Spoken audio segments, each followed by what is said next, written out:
프린스턴에서 온 편지, 서브스택에서 뉴스레터와 함께 보내드리고 있는 2025년 에디션, 오늘은 팟캐스트입니다. 안녕하세요. 저는 프린스턴에서 온 편지 보내드리고 있는 뉴스페퍼민트 편집장 송인근이고요. 저희가 지금 팟캐스트를 녹음하는 시각이 미국 동부 시각으로 9월 13일 토요일 정오를 조금 지난 시각입니다.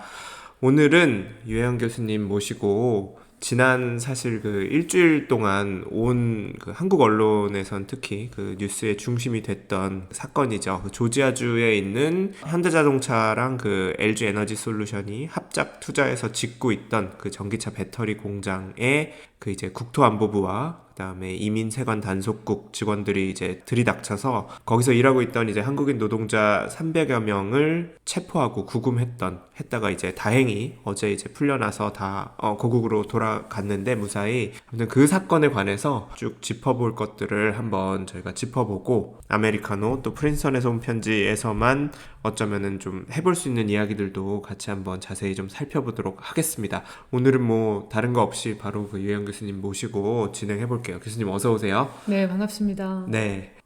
일단 이제 사건의 개요는 대부분 다 아실 것 같아요. 지난주 금요일이죠. 9월 5일 날 이제 갑자기 그 단속 요원들이 들이닥쳐서 노동자들이 구금됐다는 소식이 들렸고, 이후에 정부가 이제 그 협상단을, 뭐 대사관도 그렇지만 한국에서도 협상단을 급파해서 뭐 이 사안을 풀고 있다 했다가 생각보다 좀 그게 많이 늦어져서 좀 많은 분들이 마음을 졸이고, 특히 그 가족분들은 진짜 마음을 졸이셨을 텐데, 어쨌든 다행히 금요일 새벽, 목요일 밤에 이제 풀려나서 한국으로 돌아가셨고 잘 이제 무사히 귀국을 했습니다. 그게 일단 개요고, 근데 여기가 저희가 살펴봐야 될 것들이 아무튼 비자 문제가 있을 거고, 그 전에 이 ICE 이민세관 단속국과 그 트럼프 행정부 안에서 이런 이민자들을 뭐 체포하고 쫓는 뭐 여기는 누구인가, 그 다음에 사건이 일어났던 뭐 조지아주에서 일어났으니까 조지아주의 정치인들은 뭐 어떤 성향인가, 우리 기업들은 왜 정치인들을 뭐 좀 로비나 뭐 이런 걸 통해서 잘 공략하지 못했을까 정도를 저는 생각을 하고 있었는데,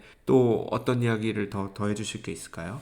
네, 저도 사실 지난 일주일 동안 너무 화가 나고 속상했는데, 그 어제 한국 뉴스를 통해서 이 구금됐던 이제 노동자들이 다 한국에 무사히 내려서 가족들과 만나는 장면을 보니까 진짜 눈물이 날 정도로 약간 화도 나면서 이제 안도감이 들었는데, 네. 왜 이런 일이 일어났는지, 그리고 사실 조지아주 한국 공장에 아이스가 들이닥쳐서 뭐 사람들을 체포하고 구금하고, 이게 어떻게 보면 그냥 싱글 이벤트가 아니라 이제 트럼프 행정부의 이민 정책이라든지 이런 것들과 굉장히 밀접하게 관련이 되어 있고, 그래서 이 사건을 통해서 좀 우리가 짚어봐야 될 점들 아까 말씀해 주셨지만 좀 얘기를 해보면 좋을 것 같아요. 네. 그래서 제가 시작하고 싶은 부분은 네네. 우선 이제 조지아주 공장에 들이닥쳐서 노동자들을 이제 체포하고 구금한 이 조직이 ICE라고 하는데, 이게 이제 Immigration and Customs Enforcement라고 미국에서는 그냥 사람들이 ICE라고 부르는데, 네, 이민세관 단속국이라고 제가 번역했던. 네, 이민세관 단속국이 사실 국토안보부라고 Department of Homeland Security, 네. DHS라는 이제 정부 부처의 이제 산하 조직이에요. 그렇죠. 네. 그래서 미국의 한국도 뭐 외교부, 기재부 이런 것들이 있는 것처럼 미국에서 저희가 이제 캐비넷 레벨이라고 하는데, 네. 캐비넷 레벨 이제 부처가 한 15개 있거든요. 예를 들어서 뭐 상무부, 국무부 이런 데가 있는데 15개 있어요? 네, 생각보다 15개. 많지 않네. 한국보다. 네, 미국은 사실 우리는 정부가 바뀔 때마다 그 부처 이름이 계속 바뀌잖아요.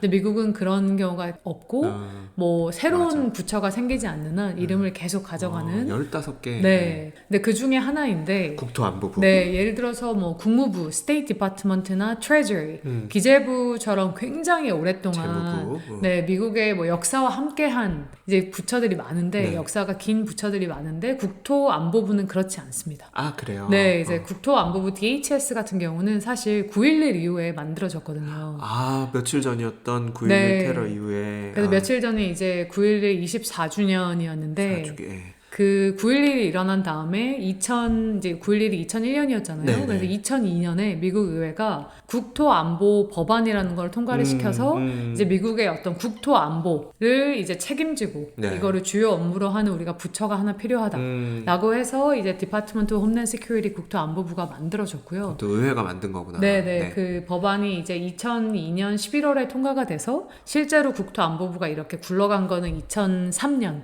3월부터인데, 그래서 이제 원래 기존에 다른 부처들이 가지고 있던 기능을 국토부로 많이 옮겼어요. 네. 예를 들어서 이제 이 세관 관련된 업무는 원래 이제 재무부에서 하던 거를 이제 옮겼고, 그다음에 이민 관련된 어떤 법 집행 이런 거는 이제 법무부에서 네. 하던 거를 이렇게 쭉 옮긴 거죠. 그래서 그걸 하나로 모은 게 이제 예. 국토안보부이고, 그렇군요. 네, 요 안에서 이민법과 관련된 거를 집행하거나, 주로. 네, 세관 관련된 거, 특히 근데 아이스가 주로 하는 거는 불법 이민자라든지 이제 뭐 범죄 조직 이런 데를 이제 계속해서 추적하고 네. 이제 추방하는 그런 역할을 하고 있죠.